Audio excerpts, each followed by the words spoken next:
Donc, moi, j'avais écrit puisque vous avez bien évidemment collaboré et eu une très belle correspondance avec Patrice Chéreau, qui a fait l'arrêt de Margot et qui a été le metteur en scène de Phèdre. Il y a une citation une interview qu'il a donnée donc à Laura Adler et qui dit: l'inspiration, ça n'existe pas. D'ailleurs, je ne connais que le travail.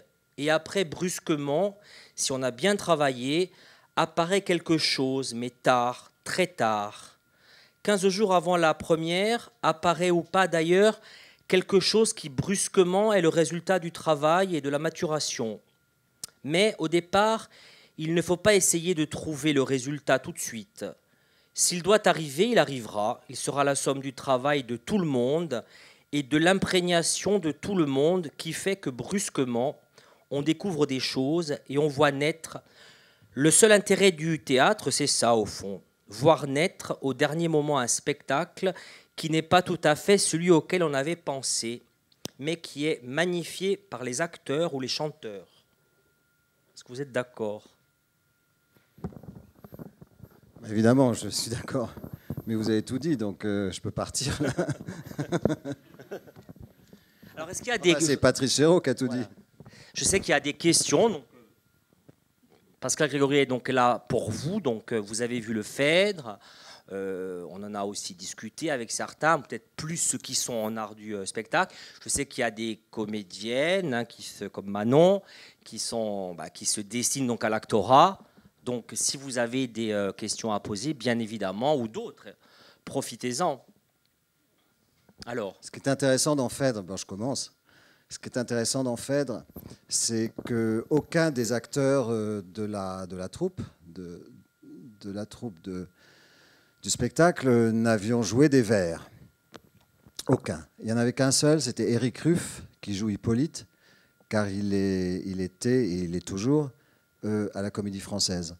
Donc à la Comédie Française, bien sûr, il avait une grande habitude de jouer des vers.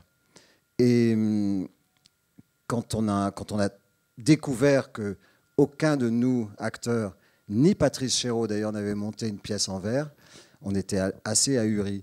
Et on s'est dit, mais comment entreprendre, comment travailler des vers? Et je lui ai dit un truc qu'a fait tilt dans sa tête. Je lui ai dit, c'est comme du rap. Et c'est-à-dire que c'est un langage nouveau, quoi. Ancien, bien sûr, mais très nouveau pour nous quand on a commencé à le travailler. Donc, on n'a pas fait on a travaillé sur le sens. Et d'ailleurs, ce qui est très étrange, c'est ce que disaient les spectateurs après le spectacle, c'est qu'on comprenait pratiquement à 98% l'histoire du spectacle et surtout les mots et les phrases. Ce qui est dans le fond assez paradoxal parce que les vers, c'est compliqué. Souvent, quand les acteurs disent le vers et passent au vers suivant, ça fait une sorte de césure qui fait que tout d'un coup, on peut perdre le sens. Et là, le travail de Chéreau qu'on a fait tous ensemble avec Chéreau, c'était de continuer les phrases jusqu'à un point, tout en gardant évidemment les césures et le nombre de, comment on appelle ça, de pieds, pardon, nombre de pieds, mais on ne s'arrêtait pas à la fin du vers. Ça, c'était un travail que nous avions fait. Et le seul, évidemment, acteur qui a eu beaucoup de mal à retravailler la façon dont voulait Chéreau, c'était évidemment Éric Ruff, car lui avait une grande habitude du vers.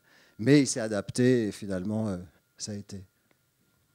Voilà, c'est juste une introduction sur le vers et sur le travail des Alexandrins.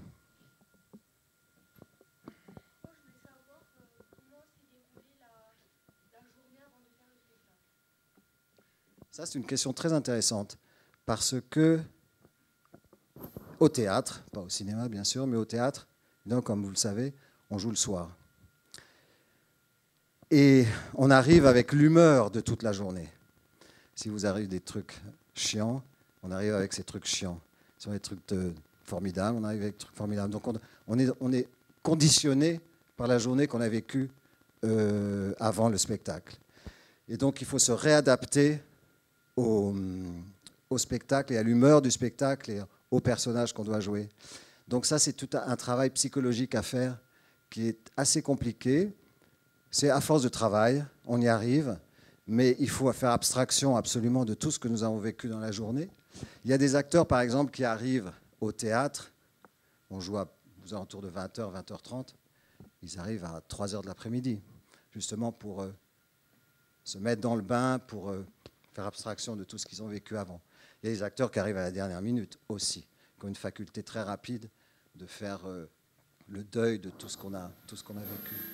Donc en fait, c'est un peu chacun à sa manière de travailler, mais c'est vrai que c'est une question importante du théâtre. Il y a des gens... Moi, personnellement, je suis incapable de faire quoi que ce soit.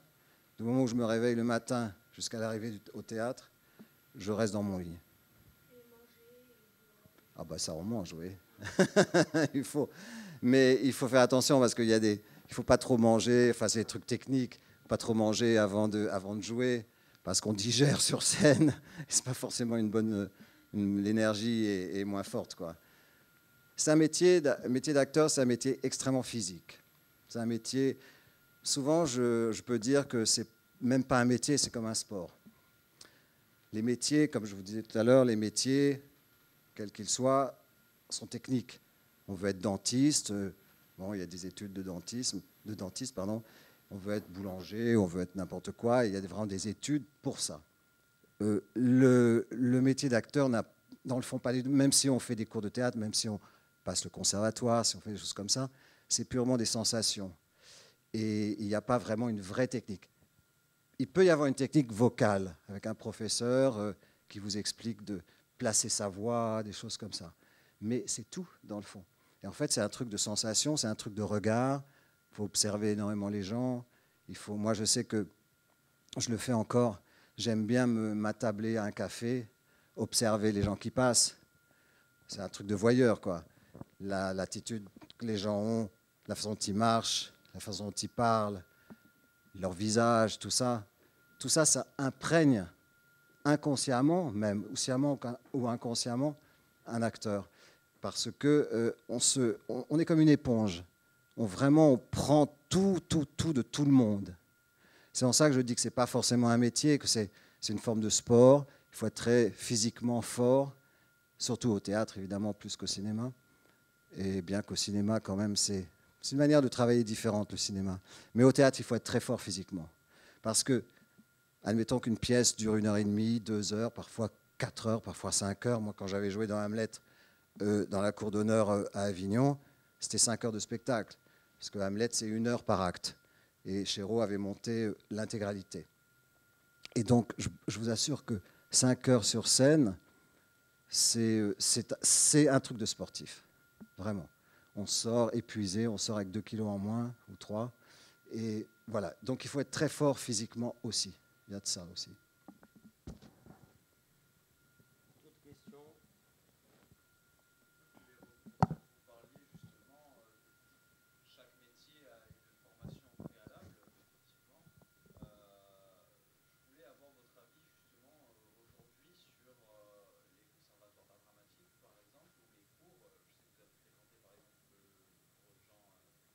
Périmonie, oui. Qu'est-ce que vous pensez justement de ces différentes formations? Quel est pour vous le meilleur parcours? Ou peut-être n'y en a-t-il pas? Alors, c'est très aléatoire. Il y a comment dire, il y a des acteurs qui s'adaptent très bien à des cours de théâtre. Tout dépend évidemment des professeurs. Si on a des professeurs qui sont excellents, et comment savoir qu'ils sont excellents d'ailleurs quand on rentre dans leur cours? On n'en sait rien. Donc, ça dépend vraiment des professeurs. Ça dépend de la façon dont on s'entend avec eux, la façon pédagogique. La pédagogie, il y a des professeurs qui sont extrêmement pédagogues et qui arrivent très bien à comprendre et à sortir des choses du jeune acteur que le jeune acteur ou actrice ne sait pas. Il y a une chose qui m'a formé, moi. Bon, j'ai fait le cours Périmonie, j'ai fait le conservatoire. J'ai le sentiment, peut-être un peu facile, de ne pas avoir appris beaucoup de choses dans les cours. Bon, mais ça, c'est personnel, hein. Il y a des acteurs, des actrices qui apprennent évidemment beaucoup de choses aussi. Et puis, au conservatoire ou dans les cours, il y a évidemment un phénomène de troupe, c'est-à-dire que les gens s'apprivoisent les uns les autres, se comprennent les uns les autres, s'aident. Il y a une solidarité qui se met en place dans les cours. On crée des réseaux, bien sûr. Dans les cours aussi, il y a souvent des metteurs en scène qui viennent ou des directeurs de casting qui viennent, très souvent. Donc ça aussi, ça aide, bien sûr, parce que tout d'un coup, effectivement, un directeur de casting vous repère pour un film, pour une pièce de théâtre, et ainsi de suite. Mais moi, personnellement, j'ai eu le sentiment que, oui, j'apprenais pas grand. Il faut dire que j'étais assez paresseux à l'époque, et j'aimais bien déconner. Donc, j'étais assez indiscipliné, je dois dire. Mais j'ai commencé très jeune, hein. J'ai commencé, j'avais 18 ans, et il y a donc longtemps. Et en fait, j'ai appris mon métier en le faisant. Mais ce que j'apprenais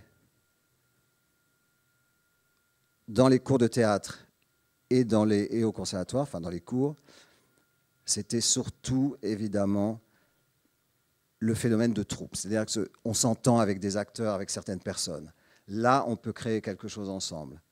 En fait, ce que j'ai appris dans le truc, c'est que c'est le travail avant tout. C'est-à-dire que si on ne travaille pas, c'est impossible de faire ce métier. Il y a un phénomène que vous connaissez tous à la télévision, qui est la télé-réalité. Et à un moment donné, la télé-réalité a fait énormément de mal à toute une génération de jeunes gens, car évidemment, ils sont très célèbres en une seconde.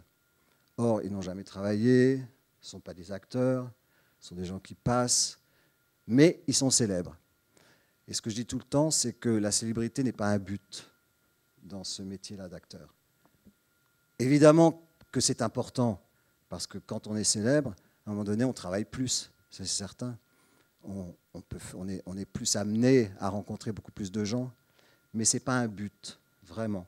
La célébrité vient, je dirais, c'est un destin, c'est un hasard, c'est un truc qu'il ne faut pas s'ancrer dans le cerveau du tout, du tout. Le travail, c'est la chose la plus importante. Et la base, évidemment, d'un acteur, d'une actrice, c'est vraiment le théâtre.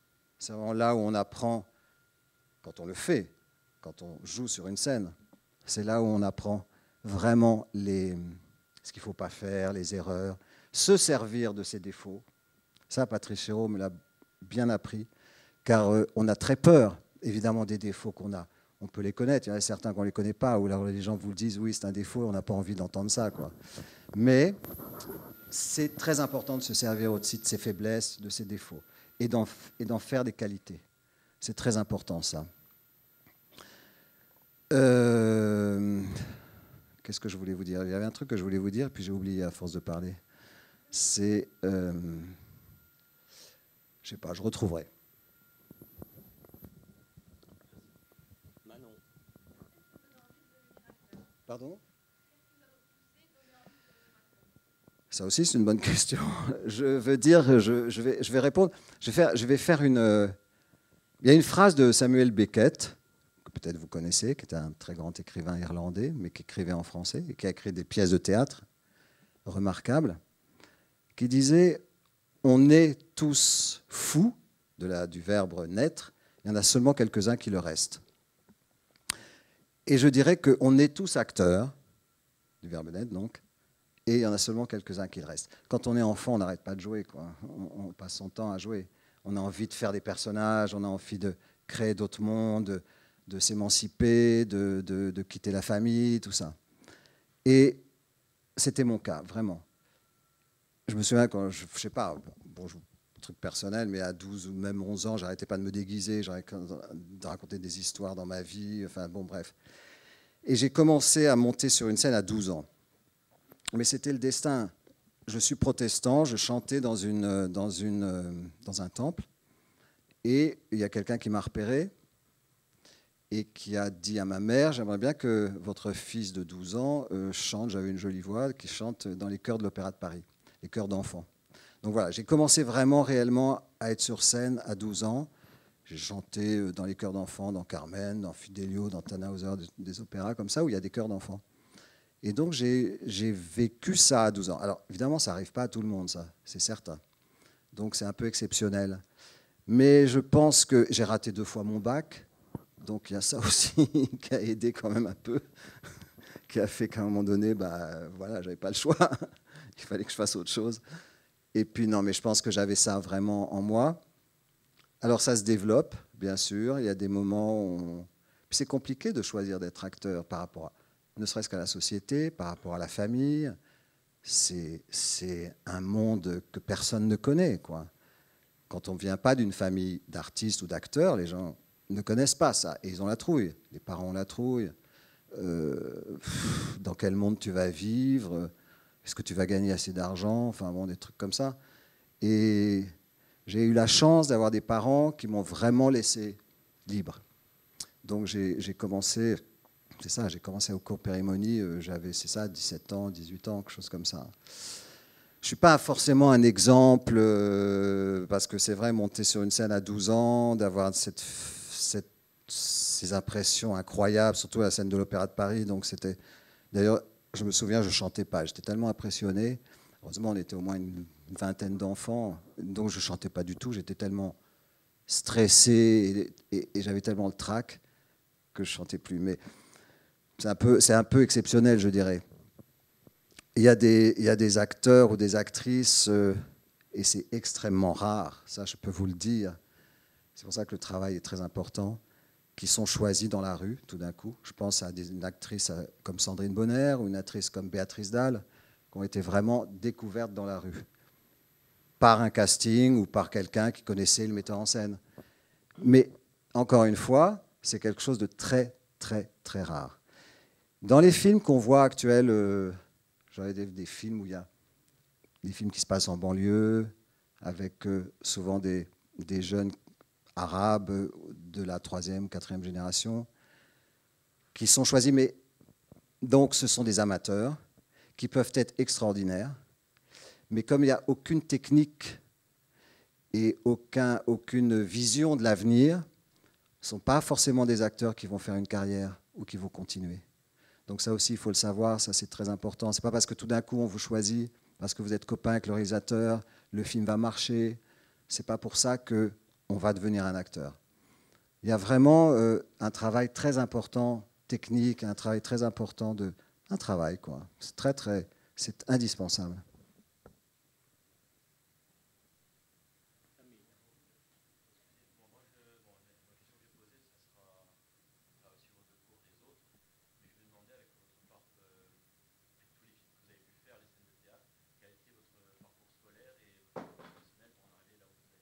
Je vous ai dit, j'ai raté 2 fois mon bac, donc le parcours il s'est arrêté vite. Et hein? Ouais, tout de suite, je suis rentré dans un cours de théâtre. Le cours Jean Périmonie, je crois qu'il existe toujours d'ailleurs, le cours Périmonie. Mais Monsieur Périmonie, lui, est mort depuis longtemps. Mais il y avait des bons. J'avais une très bonne prof de chant, enfin, de diction, je dirais. Le chant m'a énormément aidé. Alors, j'en ai pas fait une carrière, je n'ai pas fait une carrière de chanteur, mais le chant place sa voix. On la module avec le chant. Les chanteurs lyriques font un travail fou sur leur voix. Et même les chanteurs de variété, bref, travaillent continuellement avec des profs sur leur voix. Donc c'est très important. Personnellement, je pense que c'est très important le travail de la voix. C'est quelque chose que les jeunes acteurs devraient toujours faire. Ça, c'est sûr.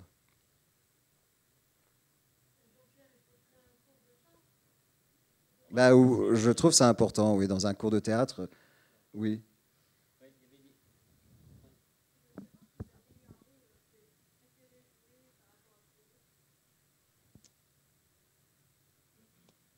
J'en ai fait beaucoup, hein, donc je dois dire que Phèdre, que vous avez, je suppose, tous vu, peut-être, ouais, le rôle de Thésée est quand même génial. Ouais, vraiment. À part le rôle de Phèdre, bien sûr, mais c'est quand même le rôle masculin, je trouve, le plus intéressant. Parce que d'abord, c'est un personnage qu'on attend. On parle de lui sans arrêt, pendant tout le temps, il est mort, on parle de lui, c'est le roi, nanana, et puis tout d'un coup, il débarque. Il est vivant. Donc ça bouleverse totalement l'histoire. Et c'est un personnage incroyablement passionnant, parce que c'est le rapport avec son fils aussi. Le rapport filial, le fils essaye de tuer le père tue le fils, enfin le fait de... C'est pas lui qui le tue, bien sûr, mais il y a une filiation très forte entre un père et un fils, Et c'est ça le plus passionnant dans ce rôle. Je dois dire que le rôle de Thésée, ouais, ça a été quand même un des grands rôles que j'ai aimé jouer au théâtre. Sinon, au cinéma, il y en a pas mal aussi. J'ai adoré travailler avec Éric Rohmer. Je ne sais pas si vous connaissez ce metteur en scène, qui est un metteur en scène très important de la Nouvelle Vague, qui est mort maintenant, qui a fait énormément de films. J'ai beaucoup travaillé avec lui. Lui, Éric Rohmer, j'ai joué une pièce de théâtre de lui, qui a d'ailleurs été un gros succès, à 2 personnages. J'ai eu deux formations dans ma vie. Il y a eu Rohmer quand j'étais très jeune, et après, beaucoup plus tard, j'ai rencontré Chéreau, qui m'a appris la douleur de ce métier, qui m'a appris de se servir de cette douleur, de se servir de la difficulté de ce métier, cette grande appréhension de ce métier. Rohmer, c'était autre chose. J'étais jeune. En fait, il nous prenait, tous les acteurs avec qui il a travaillé, Fabrice Lucchini notamment. C'était un peu nous-mêmes. Nous étions nous, quoi. Ariel Dombal aussi. Ariel Dombal, nous étions nous. C'est nous qui jouions nous. Et ça, c'était le bon vouloir d'Éric Rohmer. Chéreau, ça n'a rien à voir. Chéreau, il me disait, par exemple, c'est toujours intéressant de vieillir un personnage. Il avait une théorie aussi, c'est que des personnages très jeunes de grandes pièces de théâtre, notamment Hamlet ou d'autres, ou Lorenzaccio et tout ça, toutes ces pièces de théâtre où les personnages principaux sont très jeunes, Roméo et Juliette, où ils sont vraiment très jeunes, ne peuvent pas être joués par des acteurs jeunes. Car ce qu'on transmet au spectateur, c'est toute une vie. Pour que le spectateur puisse vibrer et puisse rentrer et comprendre les personnages et adhérer à ces personnages, c'est toute une vie énorme. Car la pièce dure, je ne sais pas, 3 heures, 4 heures, c'est quoi? C'est toute une vie. Et un acteur jeune, en tout cas professionnel, pour une pièce de théâtre, professionnelle, encore une fois, n'aura pas la cohérence et l'intelligence de toute une vie, de ce qu'il faut avoir pour comprendre un personnage si fort. Alors que ces personnages, ils ont 20 ans, votre âge, quoi. Donc ça, c'est aussi... ça ne vous empêchera pas de déjouer ces personnages, hein. Je ne veux pas dire ça, mais il disait aussi, c'est ça, il faut vieillir les personnages. Il faut, quand on attaque un personnage, quand on commence à travailler un personnage, il faut imaginer toute sa vie. Mais même si le personnage a vos âges, il faut imaginer toute la vie après, ce qu'il peut fabriquer, ce qu'il peut faire, si ça devient quelqu'un d'intéressant, pas intéressant, quel genre de métier il fait. Il faut vraiment fabriquer. Donc ça veut dire, c'est en ça qu'il disait qu'il faut vieillir le personnage. C'est-à-dire qu'il faut vraiment fabriquer toute une histoire de ce personnage. Et pas seulement une histoire du moment, mais une histoire aussi du futur.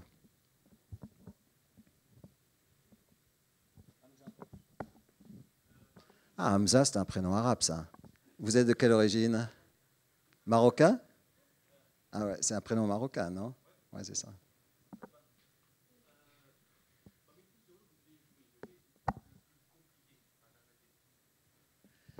Les plus compliqués, c'est au théâtre. Phèdre, par exemple, encore une fois, le personnage de Thésée est très compliqué. En plus, moi, personnellement, je suis très lent. C'est-à-dire que d'abord, j'ai un mal fou à apprendre les textes. Ça aussi, c'est un truc... ça, c'est le truc chiant des acteurs. C'est apprendre les textes. Ça, franchement, j'arrive, même à mon âge, je veux dire, c'est toujours un problème. Donc, ça a été d'apprendre ces textes, d'apprendre. J'avais fait chez moi, je me souviens, dans mon salon, j'avais fait un mur gigantesque en carton où j'avais écrit tout mon personnage. Et évidemment, à chaque fois que je passais devant, je lisais et ça rentrait, ça rentrait, ça rentrait, ça rentrait pas, ça rentrait pas, mais c'est une grande complication. Comment? À un moment donné, il faut, de toute façon. Il n'y a pas de... Il y a plusieurs techniques. Moi, je veux dire, cette technique-là, elle est bonne, hein, d'écrire dans son salon, dans sa chambre, le texte. Forcément, on le lit en passant. À un moment donné, ça rentre. Ça rentre inévitablement. C'est une forme de mémoire, quoi. C'est la mémoire qui est visuelle. C'est une mémoire visuelle. C'est pas mal d'écrire aussi les textes. Ça aide aussi. Je me souviens d'une petite anecdote. Moi, j'avais un mal fou à prendre ces vers. Et à 2 jours de la première, on jouait la pièce quoi, en répétition. Et il y avait un vers que je ne pouvais pas me mettre dans le crâne. Mais vraiment, je ne pouvais pas, ça ne venait pas. Je l'avais écrit sur mon poignet, comme ça. Et à un moment donné, la scène arrive, c'était face à Phèdre, à Dominique Blanc. Et puis, c'était en répète donc. Et puis, je fais comme ça. Bon. Je vois Dominique Blanc commencer à pouffer de rire. Et Chéreau arrête. Qu'est-ce qui se passe? Ben voilà, on l'explique. Il n'était pas content, évidemment. Et alors, le fait qu'il y ait je ne sais pas comment on appelle ça, cet petit événement, ce mini-événement, m'a fait que je l'ai su immédiatement. Donc, c'est très psychologique, quoi. Vraiment. Mais moi, comme je disais, je suis assez lent. Je me souviens de Chéreau, toujours sur Phèdre. Il m'a avoué, après la première, qu'il pensait que j'y arriverais pas. Que j'arriverais pas à être ce personnage, à être le père. Et il en avait des sueurs froides.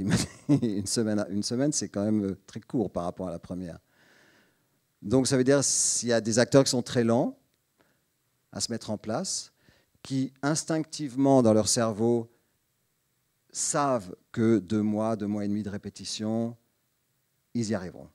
Il y a des acteurs en revanche qui savent le texte la première semaine et qui sont presque prêts. Ils n'ont même pas peut-être besoin de ces 2 mois de répétition. Ce n'est pas les meilleurs, car ils ont tout fait tout de suite. Il n'y a pas cette lenteur de compréhension et de rentrer dans le personnage pendant 2 mois. Là, il y a des méthodes.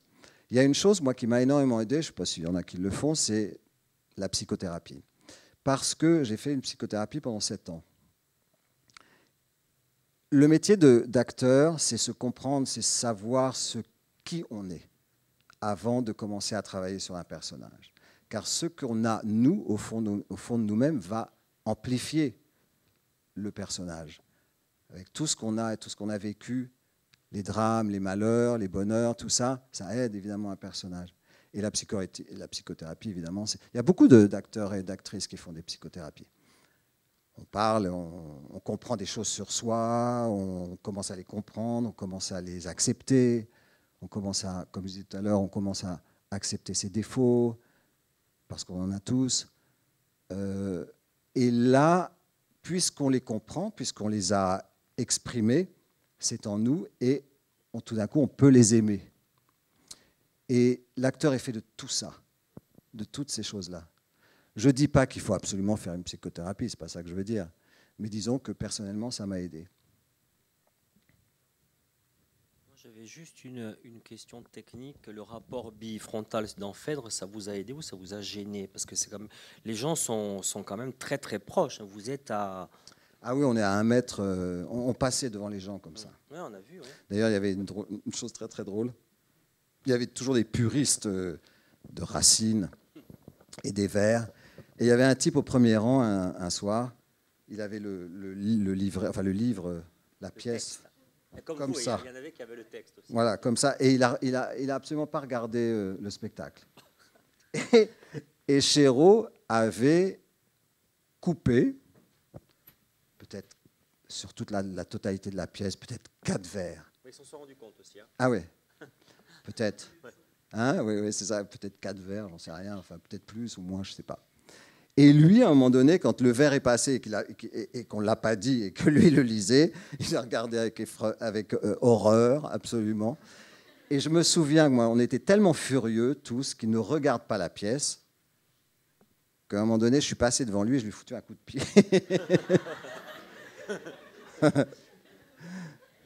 Ouais, ça, je me souviens bien. Et est-ce que... Pardon, Hein? allez-y. Est-ce que, moi j'avais juste une... Est-ce que, enfin, j'ai entendu dire, je ne sais pas si c'est vrai, est-ce que le premier choix de Phèdre n'était pas Dominique Blanc mais Isabelle Adjani? Absolument, c'est vrai. Chéreau avait travaillé avec Isabelle Adjani dans La Reine Margot. Ça aurait été une Phèdre absolument phénoménale, ça c'est certain. Elle n'a pas accepté pour des raisons personnelles, je ne sais pas. Je pense qu'elle avait très peur d'être très près des gens. Donc ça a été un moment compliqué parce qu'il fallait trouver une autre actrice. Et puis Dominique Blanc, elle est idéale, elle est fantastique. Mais Adjani, je ne sais pas, ça aurait été autre chose. Ça aurait été autre chose, Oui, bien ça aurait sûr. été autre chose, mais elle aurait été sûrement extraordinaire, ça c'est sûr. Ouais. D'autres questions? Oui, oui.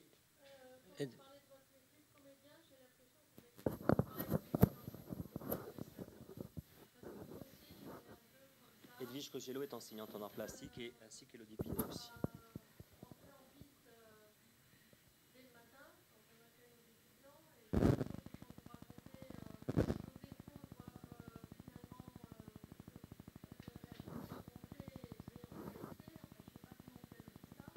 Sophie, après.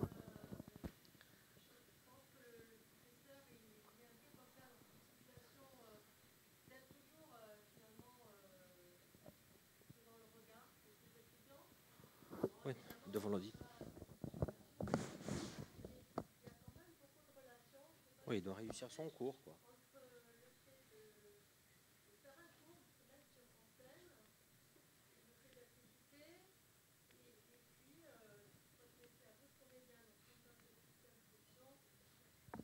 Bah, c'est-à-dire que là, effectivement, devant vous, c'est sûr que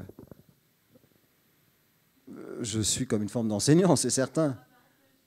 Oui, là, à ce moment-là, oui, là, c'est certain. À cette place-là, c'est sûr que on parle de mon expérience, je parle de mon expérience, mais c'est l'âge qui fait ça aussi. Ça m'étonnerait, je ne pense pas qu'un acteur de 20 ans ou 25 ans puisse raconter les mêmes choses que ce que je vous raconte, c'est certain. Alors, encore autre chose, ce qui rejoint ce que vous dites, c'est vrai qu'un acteur, quand il est sur scène, c'est vrai qu'il y a un côté enseignant, ça c'est sûr. On enseigne quelque chose, on enseigne un texte, on enseigne une manière de bouger, une manière de parler, ça c'est certain. Mais je ne me suis jamais réellement vu comme un enseignant, c'est-à-dire d'autant plus que je pense que je ne serais pas... Ah, vous? Ah oui, oui, oui, non, mais je comprends, ça c'est sûr. Ah non, mais un enseignant a un côté... C'est comme les avocats, hein. Il y a ça. Non, il y a un côté comédien, ça c'est sûr.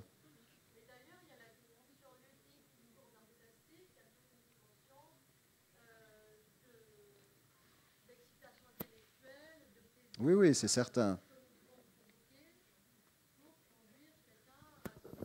Oui, oui, oui. Oui, oui, c'est vrai, vous avez raison. Tout à fait. C'est vrai. C'est un passage, quoi. C'est vraiment... C'est quelque chose qu'on donne, quoi. Ouais. Non, non, Sophie. Fort, Sophie, la voix, the voice.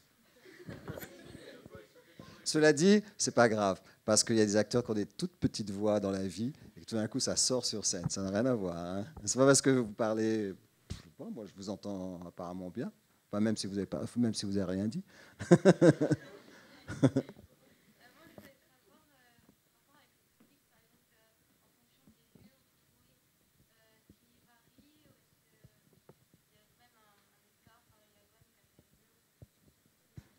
C'est des salles, par exemple, de 200 places ou 150 places et des salles de 1000 places ou 1200 places, c'est ça?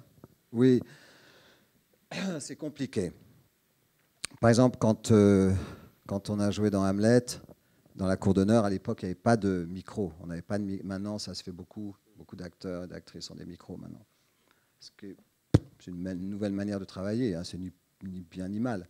Mais je me souviens, dans Hamlet, on n'avait pas de micro et la mise en scène de Chéreau était frontale.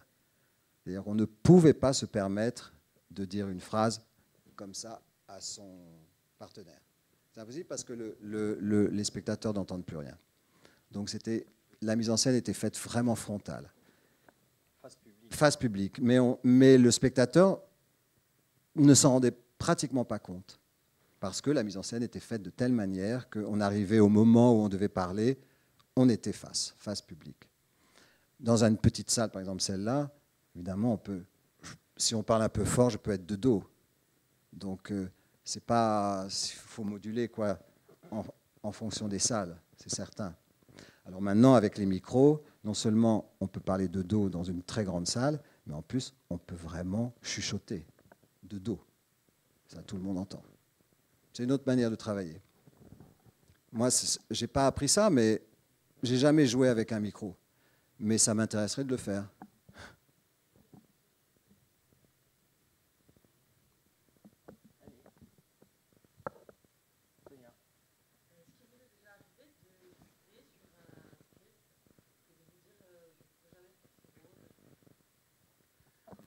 Ça m'est arrivé, je ne l'ai pas fait. Voilà, c'est la réponse. Ouais. Voilà. Non, ce qui m'est arrivé plusieurs fois, c'est d'avoir des trous de mémoire sur scène. En théâtre? Au théâtre, oui. Oui. Ça m'est arrivé dans une pièce que j'ai jouée, qui a été avec Chéreau, qui a été un très gros succès. La solitude, non? Dans une pièce de Coltès qui s'appelle Dans la solitude des champs de coton, où on était 2 sur scène, Chéreau qui mettait en scène et qui jouait avec moi. Et j'ai eu un vrai trou, vraiment. Et alors les trous, c'est très spécial, parce que ça ne dure pas longtemps. Mais nous, acteurs, on a le sentiment que ça dure une éternité, que ça dure 10 minutes, alors que ça dure 5, 6, 7 secondes, c'est pas énorme. Sauf que là, à mon avis, ça prenait un sacré temps. Et Chéreau, qui était au bout de salle, au bout de la pièce, de la scène, est venu tranquillement, comme si c'était la mise en scène. Il m'a contourné et il m'a soufflé le texte dans l'oreille, enfin comme ça. Et hop, il est reparti et c'est reparti. Ça arrive, hein, les trous. C'est effrayant. C'est effrayant, c'est très jouissif en même temps, bizarrement. Parce qu'on est, on est ailleurs. On est ailleurs devant une salle de gens qui attendent. Et on est maître, en fait. On est maître du destin. C'est le gouffre. Voilà. Mais je souhaite à personne d'avoir des trous, quoi. Mais tous les acteurs ont des trous. Et des fous rires. Ça aussi, il faut contrôler les fous rires. Moi, je suis très rieur, personnellement. Très, très, très rieur. Et alors, il y a une technique, il faut respirer. Enfin, il y a un truc comme ça. C'est compliqué, les fous rires. Surtout quand on joue un drame. Ça, c'est sûr. Hamza.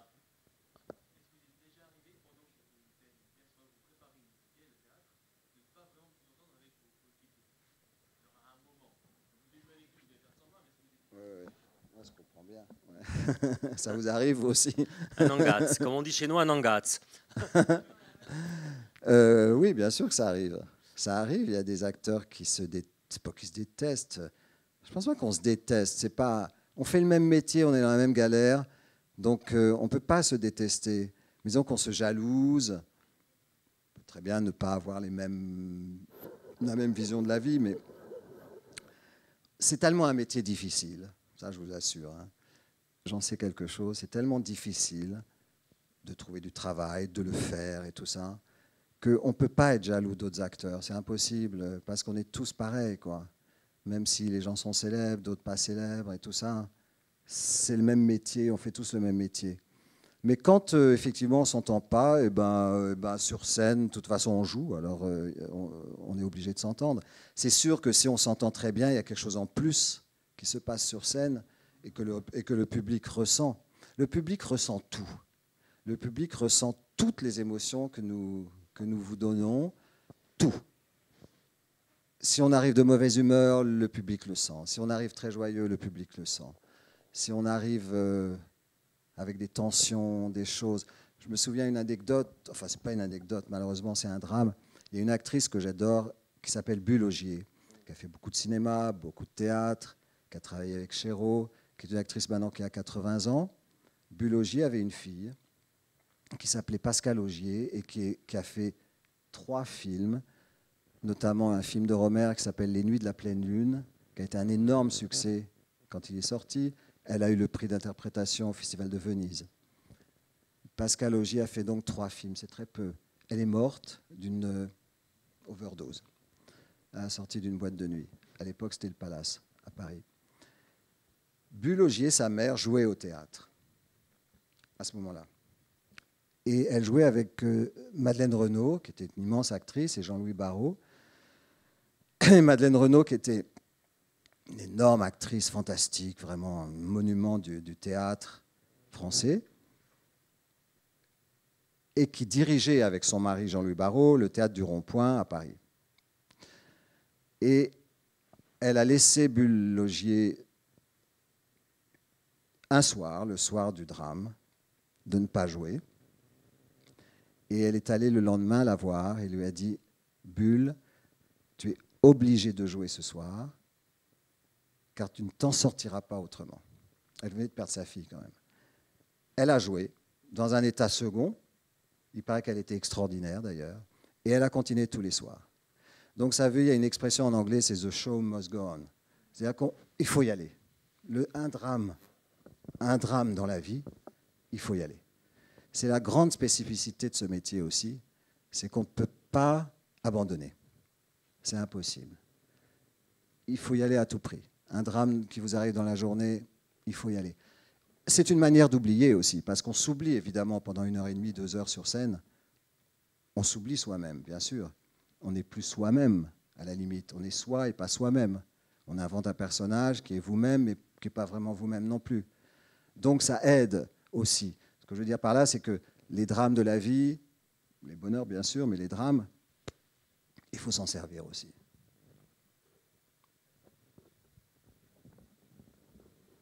Moi, j'avais une question, mais c'est vraiment un sentiment. J'ai fait de mon très peu de cinéma, mais un petit peu, j'ai l'impression qu'on est assujetti par la technique. J'ai l'impression qu'on ne joue pas, qu'on travaille. Enfin, j'ai vraiment une sensation de de pas mouiller la chemise et de ne pas travailler. Oui. Ouais, il y a un mot, une phrase de Mastroianni, de Marcello Mastroianni, l'acteur italien. On lui demandait, mais c'est quoi pour vous le cinéma? Et il disait, oh, le cinéma, c'est trouver un bon assistant qui vous trouve un bon café avec un bon siège. Ouais, c'était Louis Jouvet qui disait il faut acheter un fauteuil, il faut avoir un bon fauteuil. Quoi, On attend beaucoup au cinéma. Ouais. On attend beaucoup pour tourner un quart d'heure par jour. Et on attend. Donc ça, c'est aussi ça, je dirais, c'est aussi une technique de savoir gérer son temps au cinéma. On ne gère pas son temps au théâtre. Au théâtre, on est tous là, on répète, on travaille, quoi.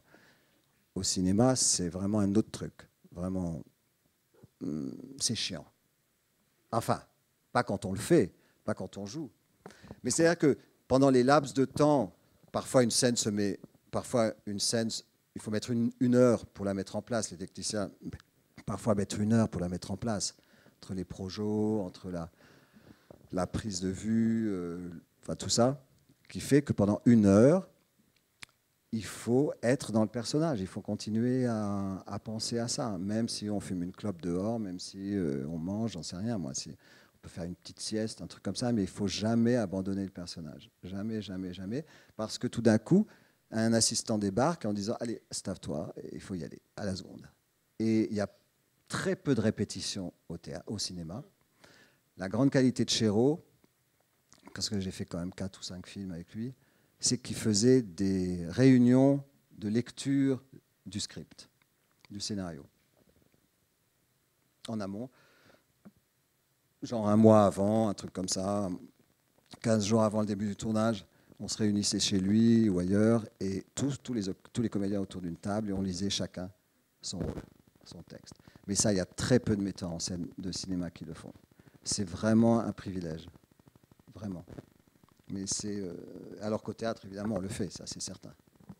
Je ne dirais pas que c'est 2 métiers différents, c'est 2 approches du métier différentes. Il y a des gens qui passent du théâtre au cinéma d'une façon très fluide et facile. Il y a des acteurs aussi, fantastiques acteurs de théâtre, qui ne feront jamais de cinéma car ils ne sont pas photogéniques. Ça, c'est très important aussi, évidemment. Ça, c'est un destin, ça. C'est, je dirais même, peut-être un drame. Parce qu'il y a des acteurs... Ça n'a rien à voir avec la beauté, hein. Rien à voir. Il y a des monstres physiquement qui sont incroyablement photogéniques et qui passent extrêmement bien à l'écran. Et puis il y a des gens très beaux qui ne passent pas à l'écran et qui sont géniaux au théâtre. Donc ça je dois dire que c'est un peu un petit drame de l'acteur. C'est certain.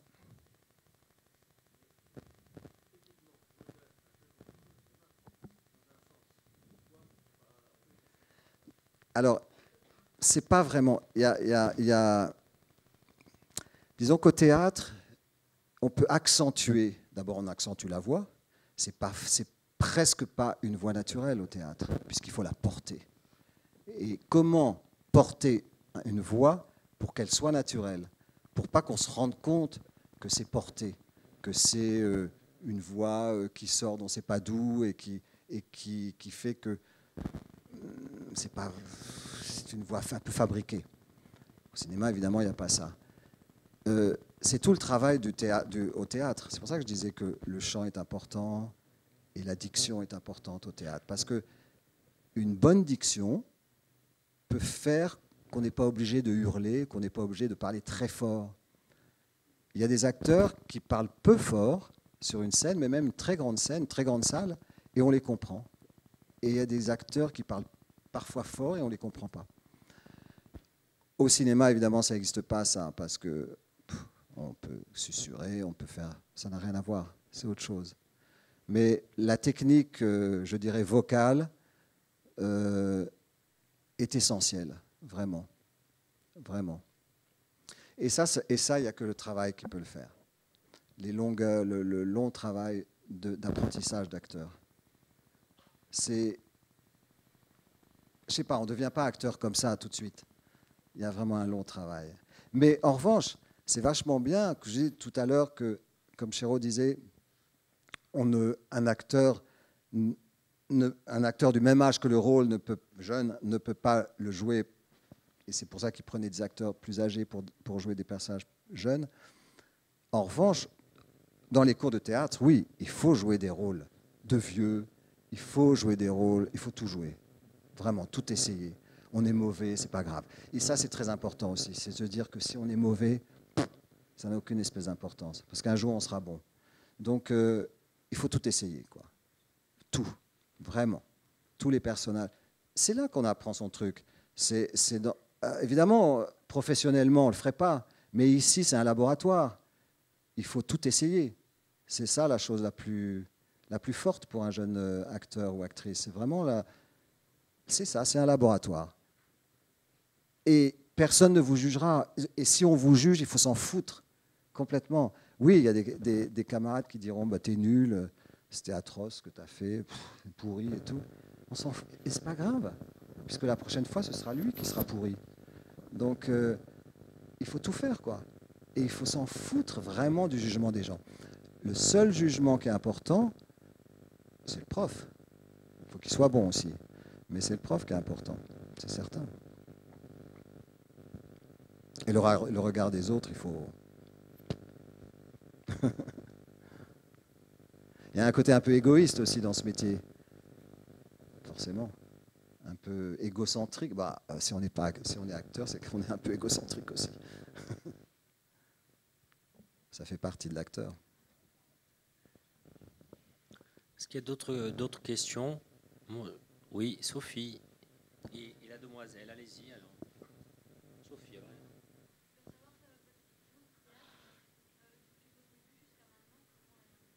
Comment elle est? Elle a évolué?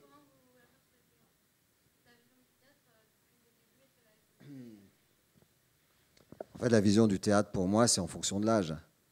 Donc, elle évolue en fonction de mon âge et en fonction de ce que je vis dans ma vie. C'est uniquement ça. Quand on est très jeune, on a une vision courte de la vie et du théâtre, forcément. Quand on est plus âgé, on a une vision beaucoup plus longue, beaucoup plus... Puis je ne joue pas de la même manière maintenant que quand j'avais 20 ans. Ça, c'est sûr, avec tout ce que j'ai vécu. Donc, et vous avez la chance d'être vierge, je dirais, dans ce métier. Je ne vous parle pas personnellement, hein. Mais c'est fabuleux d'être vierge, parce qu'on a tout à apprendre. Alors, le truc, c'est qu'il faut apprendre bien. Il faut pas apprendre Et encore, parfois, quand on apprend des trucs pas terribles, eh ben, on peut changer aussi, on s'en rend compte. Il faut être vigilant, quoi, c'est tout. Mademoiselle, oui.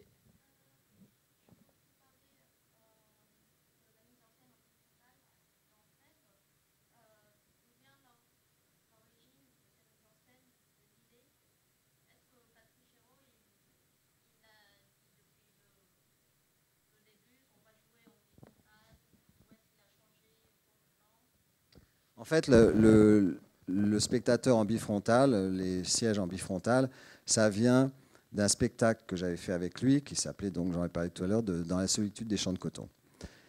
Patrice Chéreau avait cette idée très marquée, très forte, de se dire sans arrêt à quoi sert le théâtre, à quoi sert cette forme d'art encore maintenant.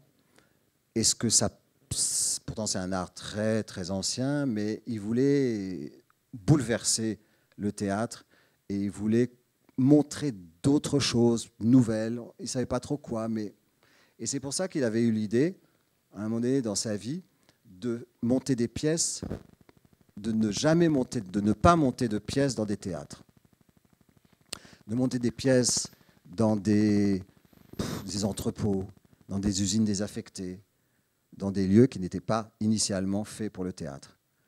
Et quand il a monté Dans la solitude des champs de coton, qui est une pièce à 2 personnages, on l'avait créé, on a fait une grande tournée, on l'a créé à Venise dans un entrepôt, parce que c'était durant un festival, et puis après on a joué à Paris. Et à Paris, c'était dans une ancienne usine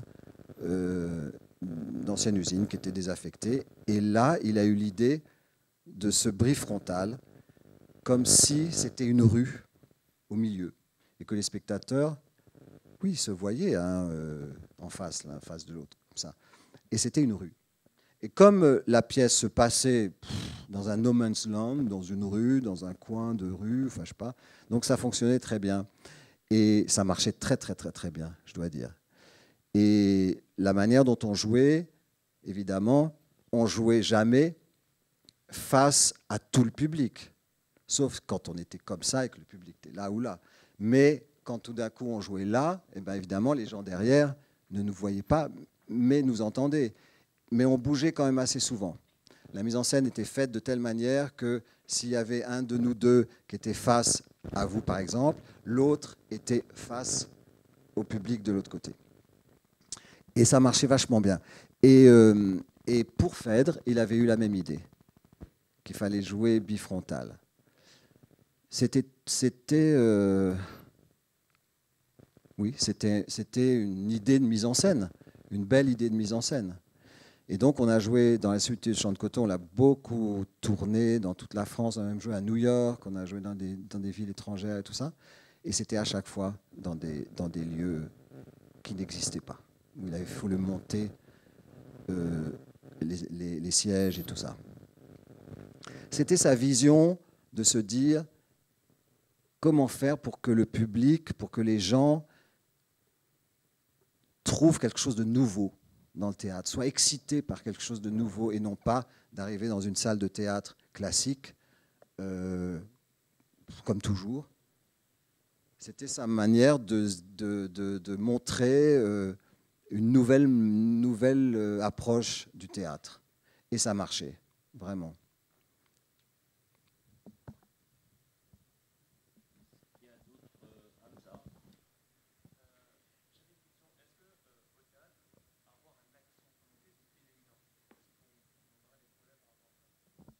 Non, ce n'est pas du tout pénalisant. Enfin, pas pour moi en tout cas. Non. Il y a des très grands acteurs d'origine étrangère qui ont toujours un petit accent étranger et qui passent très très bien. Je pense à Jane Birkin par exemple, qui a un fort accent, enfin, qui parle couramment français, mais qui a quand même toujours un petit peu cet accent anglais. Elle a joué avec Chéreau dans une pièce de Marivaux, dans une salle de 1200 places. Elle était extraordinaire. Et pourtant, il y avait et Marivaux, c'est quand même pas rien. Donc, elle avait ce petit accent et ça passait très très bien. Il y a d'autres acteurs, d'autres actrices qui ont. Non, c'est pas un handicap. Le tout, c'est que le spectateur comprenne. Mais c'est pas un handicap. On peut jouer. C'est pas parce qu'on est d'origine étrangère qu'on peut pas jouer un Français ou j'en sais rien moi. On peut tout faire au théâtre. Le théâtre, c'est le lieu au monde où il y a le plus de liberté. Un exemple idiot. J'ai joué à l'Odéon il y a peut-être 2 ans ou 3 ans, Le Retour, une pièce de Pinter. L'Odéon, c'est quand même un grand théâtre, c'est un théâtre subventionné, un théâtre... voilà. Et évidemment, comme vous le savez, dans toute salle, on ne peut pas fumer. Et on ne peut plus fumer nulle part d'ailleurs. Bref. Et là, dans la pièce, écrite, tout le monde fume. Donc, puisque c'est écrit, donc on fumait le cigare en plus, et ça puait. Et donc, tout le monde fume. Cigarette, cigare. Tous les personnages masculins. On était 5 avec seulement une actrice. Alors on fume, on joue, et on fume en jouant. Et puis il y a une pause. 10 minutes de pause, un quart d'heure de pause.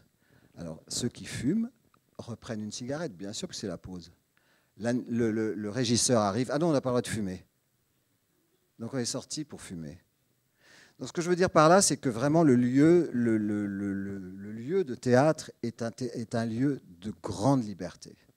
Je pense que même très au fond de moi, dans mon sentiment très profond, je trouve que c'est le lieu le plus libre au monde en ce moment, où on peut tout se permettre, où on peut tout essayer, tout faire, sans contrainte, vraiment. Et c'est pour ça que c'est génial. Moi, je voulais revenir sur l'objet de votre venue ici, c'est donc une lecture qui sont extraits d'une correspondance qui a été longue, donc qui est entretenue avec Patrice Chéreau. Donc comment l'idée du projet est venue, comment la rencontre du metteur en scène, qui est un Astier, que pour certains connaissent, Jean-Pierre Pancraz, et donc comment ça s'est mis en acte, comment ça s'est mis en mots, Après la mort de Patrice Chéreau, j'ai été très bouleversé. Il est mort à 69 ans, ce qui est quand même jeune. J'ai dîné avec lui d'ailleurs la veille de sa mort, tous les deux. On a dîné ensemble chez lui.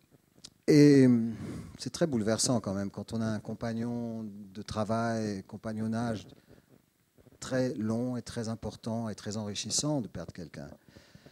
Et j'étais vraiment très mal, quoi. Et puis je relisais des textes. Chéreau avait une faculté formidable, c'est qu'il écrivait très bien. Il avait une très belle langue. Et il a écrit énormément de textes, énormément de choses sur le théâtre, sur l'opéra, sur le cinéma, dans des livres d'art ou dans des livres qu'on peut se procurer. Il y en a certains qui sont plus édités. Mais j'avais, moi, chez moi, dans ma bibliothèque, pratiquement tous les livres dans lesquels Chéreau parlait de choses. Et je me suis dit, je vais monter un spectacle sur les textes de Chéreau. Donc j'ai fait un gros travail, parce qu'une lecture, au bout d'1h20, ça suffit. Les gens commencent à s'impatienter, le spectateur. Donc 1h20, c'est vraiment le maximum. Donc il fallait évidemment concentrer énormément de choses, de textes sur 1h20. Donc j'ai amassé une somme énorme de textes de lui, notamment des interviews aussi qu'il avait données. Il était très brillant dans sa parole, il était très intelligent, c'était toujours remarquable ce qu'il raconte. Et j'en ai fait un texte, et après, j'ai fait une sorte de scénario qu'on a fait. Après, j'ai travaillé avec Anne-Louise Trévidic, qui était sa scénariste. Et on en a fait un scénario, dans le fond, d'1h20. Et j'ai inséré dans cette lecture, on a eu une grande correspondance, Chéreau et moi. On s'est beaucoup écrit, il écrivait beaucoup, il adorait écrire. Et même, il adorait écrire des SMS aussi. Et donc, on a eu une grande de lettres et tout ça. Et donc, je lis effectivement quelques lettres qu'il m'avait adressées, qui sont des lettres liées au travail aussi. Il y a une lettre très drôle, parce qu'on avait joué une pièce qui s'appelait Le temps et la chambre à l'Odéon, il y a très longtemps. Et on a fait une tournée, et puis on a joué à Genève, au théâtre de Genève, et Patrice, on ne savait pas qu'il était là. Donc on a joué. La pièce avait été un très très gros succès. C'était avec Anouk Grimbert, entre autres, et Bulogier d'ailleurs, dont je parlais. Et le lendemain, on était tous à l'hôtel, et à l'époque, il y avait des fax. Et on reçoit tous le même fax, une lettre. Ça commence très gentiment, mais je la lis dans le spectacle. Vous verrez peut-être le spectacle, je ne sais pas. Et après, c'est un tissu de, pas d'horreur, mais de... Vous pensiez que vous étiez bon, oui, le spectacle marche, mais en fait, en gros, c'était nul, enfin bon, bref. Et elle est très, très rigolote, Et en même temps, à la fin, il dit « Je vous embrasse tous très fort, à bientôt ». Et il était là, il a vu le spectacle, et nous ne le savions pas. Voilà.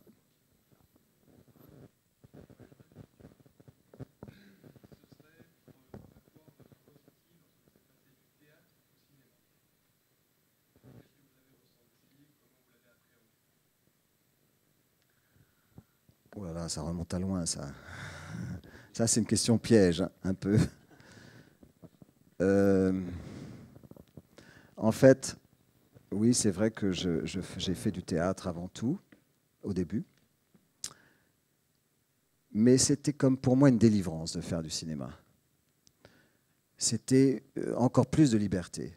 Tout d'un coup, je rentrais dans un monde que je ne connaissais pas, qui faisait rêver, bien sûr. Le cinéma, ça fait évidemment rêver. C'est ça, c'était ça. Je ne peux pas répondre autrement. C'était comme une sorte de rêve qui se réalisait. Euh, la première fois que j'ai fait du cinéma, c'était dans 2 films où j'avais des tout petits rôles. Et ce sont des films qui ont cartonné. C'était un film qui s'appelait, avec Annie Girardot, qui s'appelait Docteur Françoise Gaillan. Un film comme ça, pas mal. Mais elle était géniale. Et le film, bon, voilà. Et je me souviens, avec Annie Girardot, on avait 2 scènes ensemble. Moi, j'ai vraiment un petit rôle. Elle était médecin, donc j'étais un de ses patients. Et on réécrivait le texte. Elle n'était pas contente du texte. Donc ça se passait on avait tourné dans un hôpital. Et je me souviens, on était dans un couloir et Annie Girardot et moi, on s'asseyait par terre et on réécrivait nos textes. Sans l'accord du metteur en scène. De toute façon, elle était tellement adulée qu'il ne pouvait rien dire. Donc on réécrivait son texte. Et soit ça, c'est des choses magiques, quoi. Et le deuxième film que j'ai fait, ça s'appelait Madame Claude. C'est un film qui a cartonné, et notamment dans le monde entier, parce que c'est un film sexy. Il y a des belles filles à poil. Enfin bon. C'était sur les maisons closes. C'était sur Madame Claude, la fameuse, je ne sais pas si vous connaissez ce que c'est, la fameuse proxénète des années 60-70 en France jusqu'en années 80, qui avait des filles, des call girls très belles, voilà, qui étaient très chères. Enfin bon, bref, et les hommes politiques et tout ça. Il y avait des scandales politiques à propos de ça. Donc c'était ça. C'était Françoise Fabian qui jouait Madame Claude. Et moi, je jouais le fils d'un milliardaire qui était joué par Klaus Kinski et qui était puceau. Et alors, il payait une fille de Madame Claude pour me dépuceler. Vous voyez le genre de rôle, quoi. Et et donc c'était mes 2 expériences de cinéma au début. Et en plus, les films ont très très bien marché.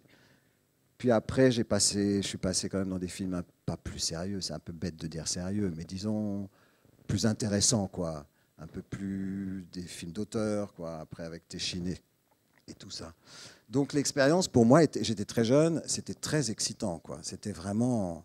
Je rentrais dans le monde du cinéma qui était très éloigné de moi. Vraiment, moi, je me souviens quand j'étais très jeune, peut-être 14-15 ans, j'avais assisté à un tournage, par hasard. Je ne sais pas si vous avez déjà assisté à des tournages ou si vous avez déjà tourné, mais on est comme un intrus, hein. C'est comme si tout d'un coup, on est dans un bureau et puis tout d'un coup, quelqu'un vient de l'extérieur vous regarder travailler. Au bout de 5 minutes, on en a marre, quoi. Mais en même temps, on est très fasciné, vraiment très fasciné par toute la technique, par tous les gens qui travaillent. Puis c'est des gens qui travaillent beaucoup. C'est une ruche. Donc voilà, c'était l'impression que j'avais eue. Vous verrez, peut-être qu'un jour vous ferez du cinéma. Vous aurez sûrement cette impression-là aussi, de rentrer dans un monde protégé, quoi, un peu.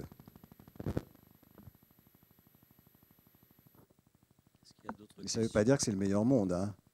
Est-ce qu'il y a d'autres questions? Elodie, merci d'être venue. Est-ce qu'il y a d'autres questions, d'autres interrogations, d'autres attentes? Hamza. Hamza.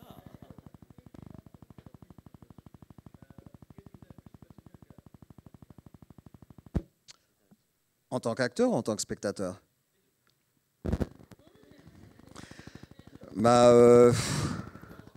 C'est toujours un peu anecdotique. Quand j'étais très jeune, je devais avoir 18 ans, quelque chose comme ça, il y a un spectacle qui s'appelait, une pièce de Marivaux, qui s'appelle La Dispute. C'est l'histoire de gens très jeunes, c'est une pièce très très très belle, très sombre. Et c'était monté par Patrice Chéreau, que je ne connaissais pas. Et là, je vous assure, je suis sorti de là. J'avais jamais, pourtant j'allais quand même pas mal au théâtre, j'avais jamais vu une chose pareille. C'était nouveau. C'est une nouvelle mise en scène. C'était à la fois d'une violence folle, à la fois très sensuelle, très sexuelle, très sensuelle. Les corps étaient, ça bougeait, les gens se prenaient, se touchaient. C'était quelque chose de très puissant. Et j'ai été très frappé et je me suis dit, voilà le metteur en scène avec qui j'aimerais travailler. Le destin a fait que j'ai travaillé avec lui. Donc ça, c'était un grand choc. Vraiment, on a des grands chocs au théâtre, hein, vraiment.